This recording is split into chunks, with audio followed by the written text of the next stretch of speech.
The morning that changed everything. The golden rays of dawn painted the glass towers of downtown Seattle in brilliant amber hues. Jonathan Clarke adjusted his platinum cufflinks as he stood before the floor-to-ceiling windows of his penthouse office, watching the city wake up 30 floors below. At 38, he had built Clarke Technologies from a small startup into a billion-dollar empire that dominated the artificial intelligence industry. His morning routine was as precise as the algorithms his company created.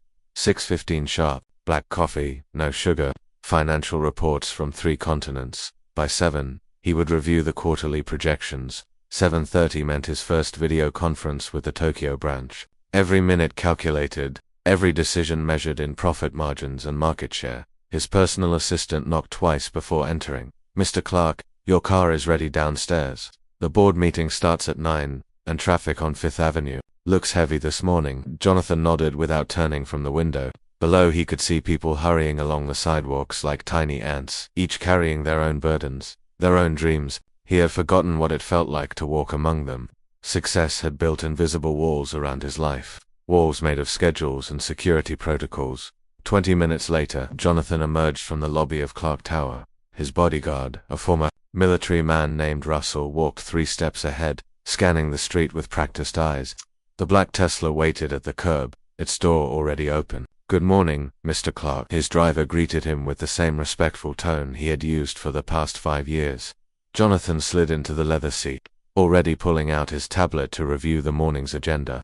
The board would discuss the new project proposal, a revolutionary AI system designed to help hospitals manage patient care more efficiently. It was his pet project, something that went beyond profit margins and touched on actual human welfare. His late mother had spent her final months in a hospital where overworked staff struggled to provide adequate attention to every patient. As the car pulled into traffic, Jonathan's phone buzzed with a message from his younger sister Rachel, the only family he had left. He was a teacher in Portland, living a simple life that he sometimes envied. Her text showed a photo of her kindergarten class holding up drawings they had made. "Thought you might need a smile today, big brother. Remember when we used to draw pictures together?" A faint smile crossed his lips as he remembered those afternoons in their small childhood home, before the money, before the empire, when happiness came from colored pencils and construction paper. He was about to reply when the car stopped at a red light near Pioneer Square. That was when he heard it. "Help. Someone please help me." The voice cut through the morning air like a blade. Jonathan looked up from his phone, his businessman instincts telling him to ignore it, to let his driver continue when the light changed. Street situations were not his problem. He had meetings, responsibilities, shareholders depending on his decisions. But something in that voice, raw desperation mixed with fierce determination, made him look toward the source. On the sidewalk, a young woman in blue scrubs was kneeling beside an elderly man who had collapsed near a bus stop.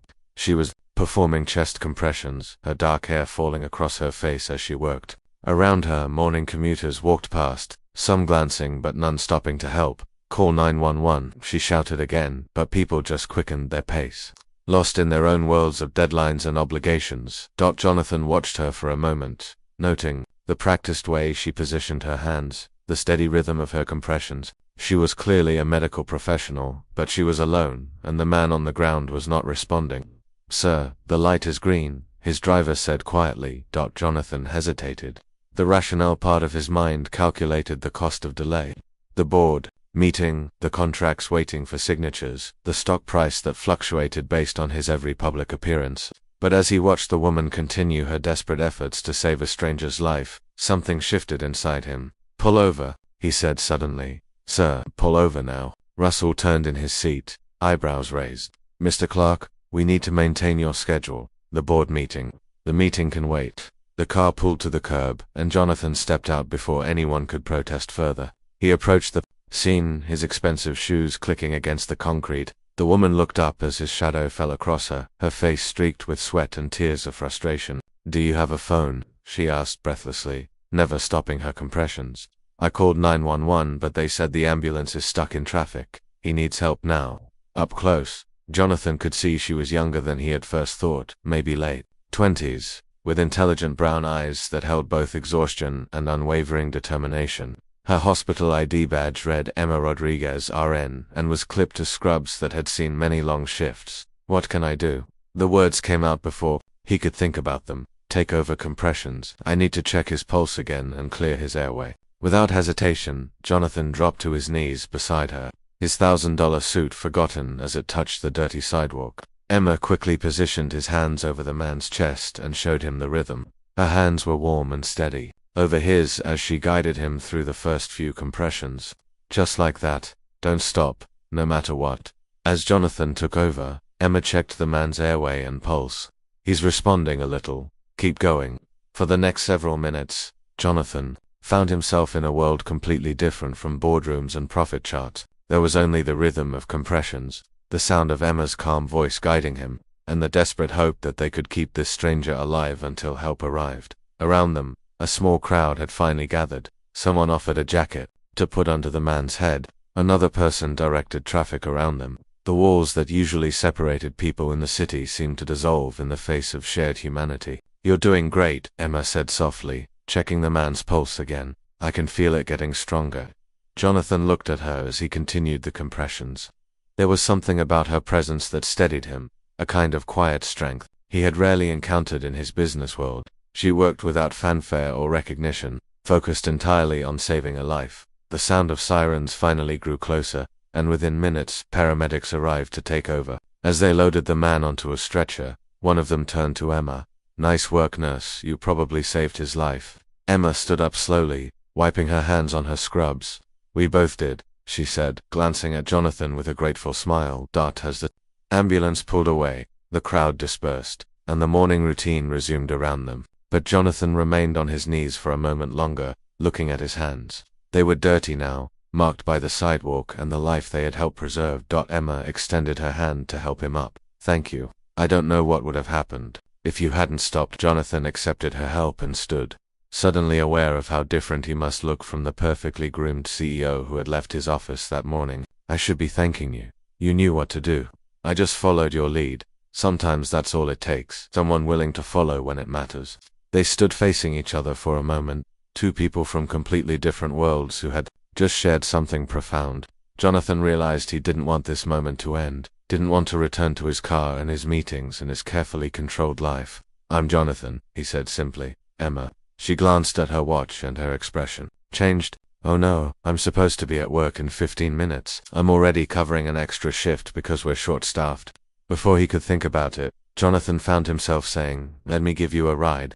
Emma looked at his expensive car and his torn suit and shook her head. You've done enough. Besides, I'm sure you have important places to be. Nothing more important than this, he said, and realized he meant it completely. The words seemed to surprise them both.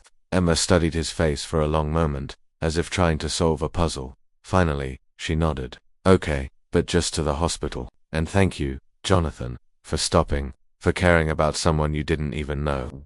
As they walked toward his car, Jonathan felt something he hadn't experienced in years. The morning sun seemed brighter, the air clearer, and the city around him felt alive with possibilities he had forgotten existed.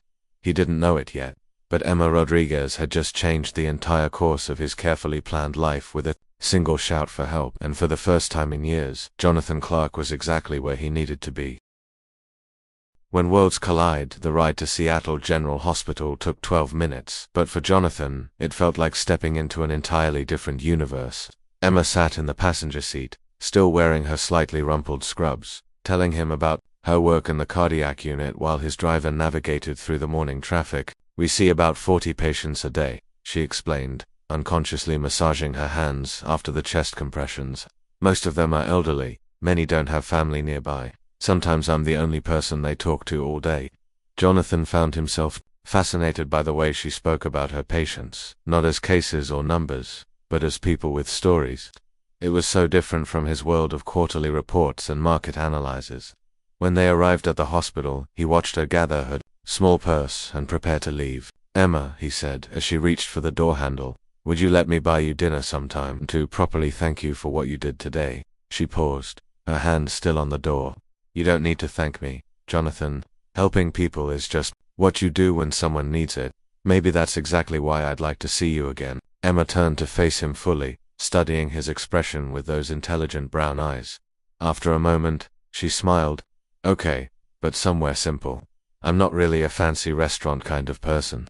They exchanged phone numbers, and as Emma walked Toward the hospital entrance, Jonathan realized he was still sitting in his car, watching her go. She moved with purpose and confidence, stopping to hold the door for an elderly man with a walker, then disappearing into the building where she would spend the next 12 hours caring for people who needed her. Sir Russell's voice brought him back to reality. The board meeting. Jonathan checked his watch. He was already 45 minutes late. Yes, let's go. But as his car pulled away from the hospital, Jonathan's mind remained focused on Emma Rodriguez and the way she had made him feel useful in a way that had nothing to do with profit margins or stock prices. For the first time in years, he had helped someone without expecting anything in return, and the feeling was intoxicating. The board meeting was a disaster. Jonathan's mind kept wandering, and when questioned about the delay, he found himself struggling to provide a satisfactory explanation. The board members, all men in expensive suits who looked remarkably similar to his former self, exchanged glances of concern about their CEO's unusual behavior. "Perhaps we should postpone the final decision until next week," suggested board member Harrison Webb, a man whose primary concern was maintaining their stock price above all else. "You seem distracted today, Jonathan." Normally, such a comment would have infuriated him. Today, he simply nodded. "That sounds reasonable." After the meeting, Jonathan returned to his office and found himself unable to concentrate on anything. Instead, he stood by his window again, looking down at the street, where people walked with their own purposes and problems. For the first time, he wondered about their stories instead of seeing them as obstacles to his morning commute. His assistant brought him lunch, but it sat untouched on his desk as he researched Seattle General Hospital online. He learned that it was understaffed and underfunded, struggling to serve a growing population of patients who couldn't afford private healthcare. He read about nurse shortages and long shifts, about medical professionals like Emma who chose to work in public hospitals, despite lower pay and difficult conditions. When his phone rang at 3 o'clock, Emma's name on the caller ID made his heart skip in a way that surprised him. "Jonathan, I hope I'm not interrupting anything important." "Nothing that matters," he said, and meant it. "How was your shift?" "Long, but good.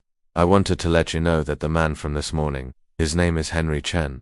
The paramedics said he's stable now. He asked me to thank the businessman who helped save his life." Jonathan felt a warmth spread through his chest that had nothing to do with business success. "How did you find out his name?" "I stopped by the ER before my shift started. I always try to follow up when I can. It helps to know the outcome, you know." This simple act of caring struck Jonathan as extraordinary. In his world, once a deal was closed or a meeting ended, people moved on to the next opportunity. The idea of following up on a human connection, just to know that someone was okay, was completely foreign to his experience. "Emma, about that dinner, are you free tonight?" There was a pause. "I don't get off until 11, and I'm exhausted.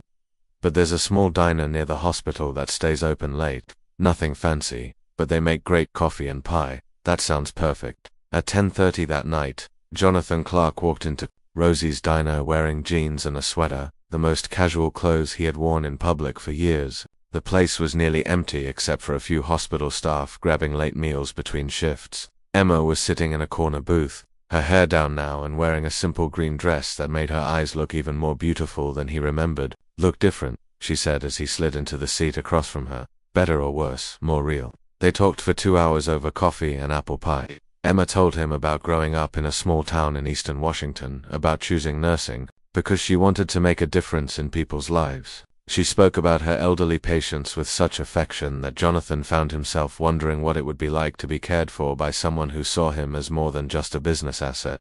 "What about you?" Emma asked. "What made you want to build a technology empire?" Jonathan paused, realizing that no one had asked him that question in years. Business reporters wanted to know about his strategies and projections, but no one had ever asked about his motivations. "I wanted to prove I could succeed," he said finally. "My father left when I was 12. My mother worked 3 jobs to keep our family together. I promised myself I'd never be powerless again." "And do you feel powerful now?" The question caught him off guard. He thought about his morning routine, his scheduled life, the way everyone around him agreed with everything. He said because of his wealth and position, "I thought I did. But this morning when I was helping Henry, that felt different, like I was actually useful instead of just important." Emma reached across the table and touched his hand gently. "There's a difference between having power over people and having the power to help them." When the diner finally closed at 1 in the morning, Jonathan walked Emma to her car. a 10-year-old Honda Civic that she had clearly maintained with care despite its age. As she unlocked the door, she turned to face him. "Thank you for tonight, and for this morning. You could have just driven past, so could you. You could have walked past Henry." "No," she said simply. "I really couldn't have." Standing there under the streetlight in the empty parking lot, Jonathan realized that Emma Rodriguez operated from a completely different value system than anyone in his business world. She didn't help people because it would benefit her somehow. She helped because helping was simply who she was. "Emma, can I see you again?" She smiled. "I work Tuesday through Saturday this week, but Sunday I'm volunteering at the free clinic downtown. You could come with me, if you want to see what real help looks like." The invitation was casual, but Jonathan sensed it was also a test. She was offering to show him a part of her world, to see if his interest in helping people extended beyond a single moment of crisis. "What time should I pick you up?" 8 in the morning, and Jonathan, "Were something you don't mind getting dirty?" As he drove home that night, Jonathan realized that everything in his carefully constructed life suddenly felt different. His penthouse apartment, with its expensive furniture and perfect city views, felt empty in a way he had never noticed before. The silence that had once seemed peaceful now felt isolating. He stood by his bedroom window looking out at the city lights and thought about Emma working her 12-hour shift, caring for people who needed her. For the first time in years, he went to sleep thinking about someone other than himself, and wondering what tomorrow would bring. In her small apartment across town, Emma Rodriguez was having similar thoughts about the billionaire, who had knelt on a dirty sidewalk to help save a stranger's life. She had met plenty of wealthy people at the hospital, family members who viewed medical staff as servants and expected special treatment because of their donations or insurance coverage. Jonathan was different. When he had helped with Henry's rescue, he had followed her lead without question, trusting her expertise, even though she was just a nurse and he was used to being in charge of everything. There had been no ego in his actions, no sense that he was doing her a favor. He had simply seen someone who needed help and acted as she drifted off to sleep. Emma wondered if she had been too quick to judge him based on his expensive clothes and car. Maybe, underneath all that success, was someone who had just forgotten how to connect with people. Someone who needed reminding that wealth meant nothing without compassion. She had no idea that across the city, Jonathan Clarke was lying awake, asking himself the same question she was falling asleep wondering about. What would happen when two people from completely different worlds tried to build something together? The answer would come sooner than either of them expected. The ripple effect Sunday morning arrived, gray and drizzling. Typical Seattle weather that most residents had learned to ignore. Jonathan stood in front of his walk-in closet, staring at clothes he hadn't worn in years. Emma had said to wear something. He didn't mind getting dirty, which eliminated most of his wardrobe. Finally, he settled on old jeans he had kept from college and a simple blue sweater. Looking at himself in the mirror, he realized he looked more like the person he had been before success had changed him into someone who owned 30 identical business suits. Emma's apartment was in a modest neighborhood 20 minutes from downtown. When she answered the door, she was wearing faded jeans and a volunteer t-shirt from the clinic, her hair pulled back in a practical ponytail. She looked fresh and energetic despite having worked a 12-hour shift 2 days earlier. "Ready to see how the other half lives?" she asked with a smile that made his chest tighten in an unexpected way. The free clinic was housed in a converted warehouse in one of Seattle's transitional neighborhoods. As they walked through the entrance, Jonathan was immediately struck by the organized chaos inside. Volunteers were setting up folding chairs, sorting donated medications, and preparing examination areas that had been created with portable dividers. Emma, a woman in her 60s with silver hair, approached them. "Thank goodness you're here. We have twice as many people waiting as usual, and Dr. Martinez called in sick." "This is Jonathan," Emma said simply. "He's here to help." The woman, who introduced herself as Diane, looked at Jonathan with the practiced eye of someone who had seen many well-meaning volunteers come and go. "Any medical experience?" "None at all," Jonathan answered honestly. "Perfect. You can work intake with me." "Emma, can you handle triage until Dr. Peterson arrives?" For the next 6 hours, Jonathan found himself in a world that operated on completely different principles than anything he had known. There were no profit margins or efficiency reports.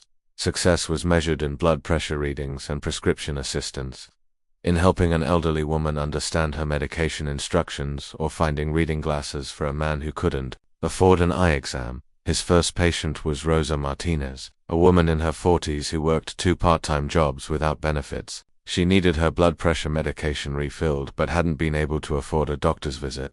Jonathan helped her fill out paperwork and learned that she sent most of her paycheck to support her mother in Mexico while trying to save money for her teenage son's college applications. "You're very kind to volunteer here," Rosa told him as they finished the forms. "Not everyone understands how important this place is." Jonathan realized he was one of those people who hadn't understood, hadn't even known places like this existed. In his world, healthcare was something you purchased like any other service. The idea that people had to choose between medication and groceries was completely foreign to his experience. As the morning progressed, he watched Emma work with patience, moving between examination areas with quiet efficiency. She remembered details about people who had been here before, asking about grandchildren and job searches. She treated each person with the same careful attention she would give a paying patient at the hospital. During their lunch break, taken in a small break room with mismatched furniture, Emma asked him what he thought of the morning. "It's incredible," Jonathan said, meaning it. "How many people do you see here each week?" "About 200. But we could help twice that many if we had more resources. We're always running low on basic supplies, and we can only afford to be open 1 day a week." Jonathan found himself doing mental calculations. The cost of keeping this clinic open full-time would be less than he spent on his car collection. The amount they needed for basic medical supplies was what he paid for it. Single business lunch with investors. "What would it take to expand?" he asked. Emma looked at him carefully. "Why? Because this matters. What you're doing here matters more than most of what I do all week." "Jonathan, you don't need to save us. We've been managing." "I'm not trying to save you. I'm trying to figure out how to help something that should exist, that needs to exist." They were interrupted by Dr. Peterson arriving for the afternoon shift, and Emma returned to her volunteer duties.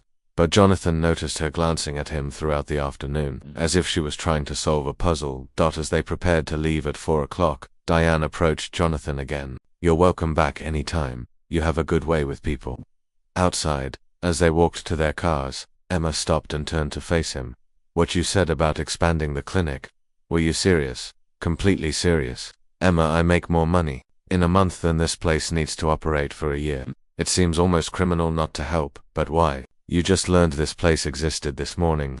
Jonathan thought about his answer carefully. "Because this morning I met Rosa Martinez, who works 2 jobs and can't afford blood pressure medication. Because I watched you treat every person like they mattered, regardless of whether they could pay. Because for the first time in years, I felt useful instead of just successful." Emma studied his face in the fading afternoon light. "You know, when I first saw you yesterday morning, I thought you were just another rich guy who might help once and then go back to his comfortable life. What do you think now?" "I think you might be someone who's been looking for a reason to care about something real." They stood in comfortable silence for a moment, both understanding that something significant was happening between them, something that went beyond attraction or curiosity. "Emma, would you have dinner with me again? Somewhere we can actually talk without the diner closing around us." "Your place or mine?" she asked with a mischievous smile. "How about I cook for you? I have a kitchen I've never actually used." 2 hours later, Emma stood in Jonathan's penthouse apartment, looking out at the city view that had cost him more than most people's houses. But instead of being impressed by the expensive furniture and artwork, she seemed more interested in the empty spaces. "It's beautiful," she said carefully, "but it doesn't feel much like home." Jonathan looked around his apartment through her eyes and realized she was right. It was perfectly designed and professionally decorated, but there was nothing personal about it, nothing that revealed who he actually was beyond his wealth. "I'm not sure I remember how to make a home," he admitted. "It's not about the furniture. It's about filling the space with things and people that matter to you." They cooked dinner together, or rather, Emma cooked while Jonathan attempted to help, and mostly got in the way. She had stopped at a grocery store and bought ingredients for pasta and salad, refusing to let him hire a chef or order from an expensive restaurant. "The best meals are the ones you make with your own hands," she insisted, showing him how to properly dice vegetables as they worked in his unused kitchen. Jonathan realized this was the most relaxed he had felt in his own home in years. Emma moved around the space as if she belonged there, humming quietly while she cooked, asking him questions about his life that no one had ever bothered to ask. Over dinner, she told him about her patients from the week, people whose names and stories she remembered long after their treatment ended. Jonathan found himself sharing memories of his childhood, stories he hadn't thought about in years, about the man he had been before success had changed him. "What happened to that person?" Emma asked after he told her about volunteering at a homeless shelter when he was in college. I guess I convinced myself that making money was more important than making a difference. That if I became successful enough, I could help people in bigger ways later. And did you? Jonathan realized he had never asked himself that question. He had donated money to various charities, mostly for tax benefits and good publicity, but he had never personally involved himself in helping anyone. No, he said quietly. I just kept getting more successful and more isolated. Emma reached across the table and took his hand. It's not too late, you know, to be both successful and useful. That night, after Emma went home, Jonathan sat in his empty apartment and made a decision that would change everything. He opened his laptop and began researching free clinics, homeless shelters, and community health centers throughout Seattle. For the first time in his career, he was planning to invest in something that would never generate a profit. The next morning, he called Emma at the hospital during her break. I want to fund the clinic expansion, he said without preamble. Jonathan, you can't just throw money at everything. I'm not throwing money. I want to be involved. I want to help run it, to work there regularly. I want to do something that matters. There was a long pause. Are you sure? This isn't a tax write-off or a publicity opportunity. This is real work, with real people who need real help. I've never been more sure of anything. That evening, Emma came to his apartment again, this time bringing a folder full of information about the clinic's needs and expansion possibilities. They spread papers across his dining table and worked for hours, planning how to transform the one-day-a-week operation into a full-time community health center. We could serve 1,000 people a week, Emma said, excitement lighting up her eyes. We could offer preventive care, health education, prescription assistance programs. Jonathan watched her face as she talked about the possibilities, and realized he was falling in love with her passion for helping people, with her belief that everyone deserved access to healthcare regardless of their ability to pay. 3 months later, the Riverside Community Health Center opened in a renovated building that had once housed a failed shopping mall. Jonathan had not only funded the expansion but had also convinced 2 other billionaire friends to contribute, turning it into a collaborative effort that could serve the entire South Seattle area. On opening day, Emma found Jonathan in the waiting area, wearing scrubs and a volunteer badge, helping an elderly man fill out insurance forms. How does it feel? She asked during a quiet moment. Jonathan looked around at the bustling activity, at families receiving care they couldn't have afforded elsewhere, at volunteers and staff working together to serve their community. It feels like coming home, he said. That evening, after the last patient had been seen and the doors were locked, Emma and Jonathan stood together in the empty waiting area, surrounded by the evidence of what they had built together. Thank you, Emma said softly. For what? For hearing me when I called for help that morning. For stopping when you could have kept driving. Jonathan pulled her close, understanding finally that the morning Henry Chen collapsed on the sidewalk had saved more than one life. It had saved him from a coexistence that had been successful but meaningless, wealthy but empty. Thank you for shouting loud enough to wake me up, he said, and kissed her under the fluorescent lights of the health center they had created together. Outside, Seattle continued its daily rhythm, but for Jonathan Clarke and Emma Rodriguez, everything had changed. They had discovered that love wasn't just about finding someone who completed you, but about finding someone who inspired you to become the person you were meant to be.